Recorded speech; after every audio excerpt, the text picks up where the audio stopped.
زندگی کو سحر انگیز بنانے کے تیسرے فارمولے کے ساتھ آپ کی خدمت میں عائشہ خان۔ خوبصورت نظر آنا اور جاذب نظر تعریفیں سمیٹنا خواتین کے ساتھ ساتھ مردوں کا بھی شوق رہا ہے۔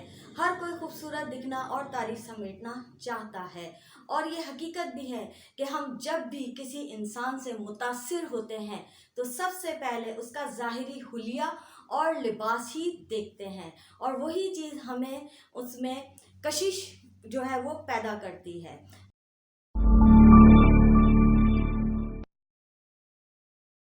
السلام علیکم سوشل میڈیا کی فیملی، کیسے ہیں آپ سب لوگ؟ امید ہے آپ سب خیر و عافیت سے ہوں گے۔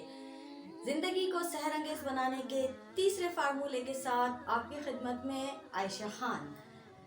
خوبصورت نظر آنا اور جاذب نظر تعریفیں سمیٹنا خواتین کے ساتھ ساتھ مردوں کا بھی شوق رہا ہے۔ ہر کوئی خوبصورت دکھنا اور تعریف سمیٹنا چاہتا ہے، اور یہ حقیقت بھی ہے کہ ہم جب بھی کسی انسان سے متاثر ہوتے ہیں تو سب سے پہلے اس کا ظاہری حلیہ اور لباس ہی دیکھتے ہیں، اور وہی چیز ہمیں اس میں کشش جو ہے وہ پیدا کرتی ہے۔ تو آج ہم بتائیں گے آپ کو خوبصورت لباس پہننے کے فوائد، اور خواتین کے لیے کون سے لباس سوٹیبل ہیں اور مردوں کے لیے کون سے لباس موزوں ہیں۔ اللہ اور رسول پاک صلی اللہ علیہ وسلم کے پسندیدہ لباس اور ان کے آداب آج آپ کو بتائیں گے۔ اللہ تعالیٰ نے جس طرح سے انسان کو اشرف المخلوقات بنایا ہے، اسی طرح سے دوسری مخلوقات میں ہمیں یہ لباس ایک نعمت کے طور پہ دیا ہے۔ انسان وہ واحد مخلوق ہے جو کہ لباس زیب تن کرتی ہے۔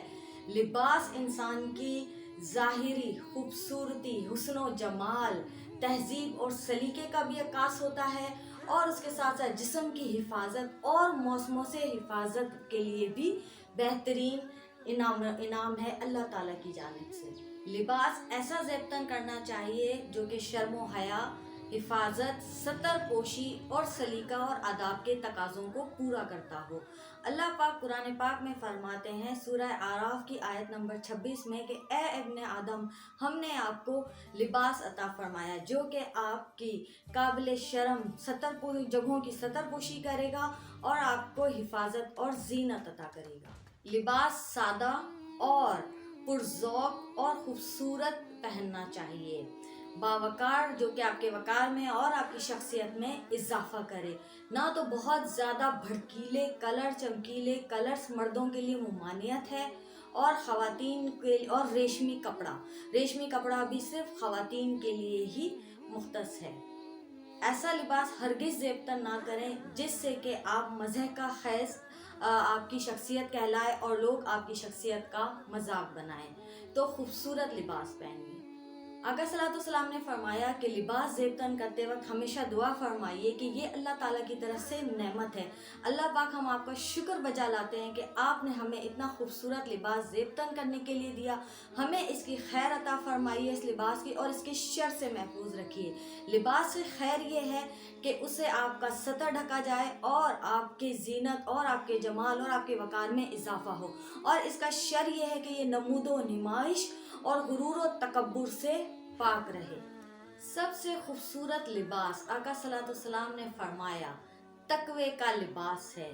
خواتین ایسے لباس نہ زیب تن کریں جن سے مردوں کی شباہت آئے، اور نہ مرد ایسے کپڑے زیب تن کریں جن سے کہ عورتوں کی شباہت آئے۔ آقا صلی اللہ علیہ وسلم نے ان عورتوں پہ لعنت فرمائی ہے جو کہ مردوں کے مشابہ کپڑے پہنتی ہیں، اور ان مردوں پہ بھی لعنت فرمائی ہے جو عورتوں کے مشابہ رنگ بھڑکیلے کپڑے پہنتے ہیں، ریشمی کپڑا پہنتے ہیں اور ان جیسی شباہت اختیار کرتے ہیں۔ اور آپ نے ان دونوں قسم کے مرد و عورت کو جو ہے وہ جہنمی قرار دیا ہے۔ اللہ پاک ہمیں ایسی چیزوں سے محفوظ فرمائے۔